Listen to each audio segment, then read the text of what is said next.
Aujourd'hui, je vous parle de reconnaissance. Ce besoin de reconnaissance et surtout comment faire pour qu'il ne soit plus aussi fort dans notre vie. Car oui, quand on est adopté, ce besoin de reconnaissance peut être un petit peu plus exacerbé que la normale. Et peut-être même que, comme moi, vous avez tenté de tout faire pour ressembler aux autres. Dans la pyramide de Maslow, le besoin de reconnaissance fait partie du besoin d'estime de soi. La confiance et le respect, la reconnaissance des autres. Le problème quand on ne ressemble à personne, c'est que du coup, c'est difficile de s'y retrouver. Alors, ce besoin de reconnaissance devient un besoin de validation.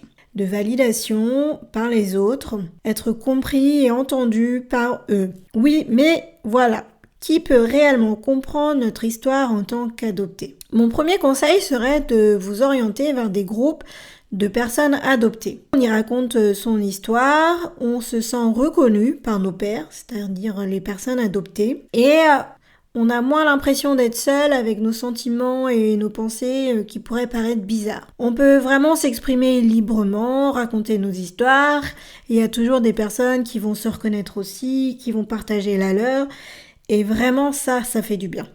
Pour la première fois de sa vie, on peut se dire « Ah, quelqu'un me comprend, quelqu'un me ressemble, quelqu'un sait par quoi je suis passé. » Donc se tourner vers des personnes comme nous, adoptées, ça permet d'assouvir vraiment ce besoin de reconnaissance.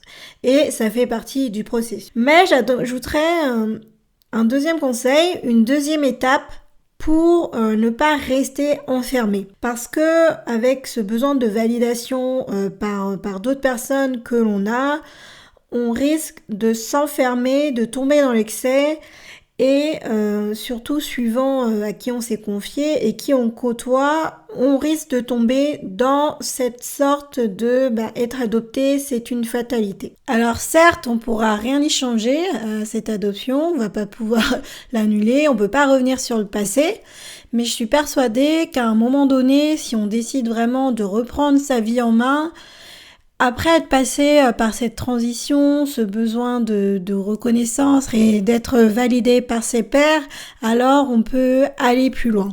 Et en s'enfermant dans des groupes où on échange seulement les histoires point barre et puis et on continue d'être un petit peu triste ou même en colère, alors on ne pourra pas franchir cette étape.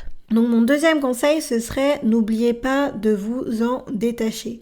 Une fois que vous avez assouvi ce besoin de reconnaissance, passez vraiment cette validation, passez au-dessus de cette validation que vous aurez obtenue, mais surtout allez plus loin, sortez de ces cercles, recommencez à réintégrer des communautés qui sont pas forcément comme vous, mais qui fait que vous aussi vous pourrez vivre votre vie vraiment suivant vos propres codes, vos propres règles et ne pas vous enfermer avec ce statut ou cette étiquette de personne adoptée.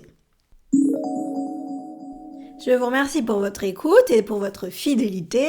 Pour ceux qui me découvrent, je m'appelle Sandra, je suis née en Bolivie où j'ai été adoptée à l'âge de 13 mois. Et si accepter mon adoption a été un très très long chemin dans ma vie, aujourd'hui je suis pleinement sereine, heureuse et apaisée.